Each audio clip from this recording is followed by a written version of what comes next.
وإذ استسقى موسى لقومه فقلنا اضرب بعصاك الحجر فانفجرت منه 12 عينا قد علم كل أناس مشربهم كلوا واشربوا من رزق الله ولا تعثوا في الأرض مفسدين وإذ قلتم يا موسى لن نصبر على طعام واحد فادع لنا ربك يخرج لنا مما تنبت الأرض من بقلها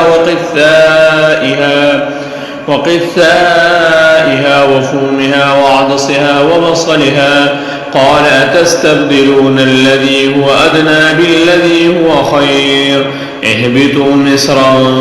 فإن لكم ما سألتم وضربت عليهم الذلة والمسكنة وباءوا بغضب من الله ذلك بأنهم كانوا يكفرون بآيات الله ويقتلون النبيين بغير الحق ذلك بما عصوا وكانوا يعتدون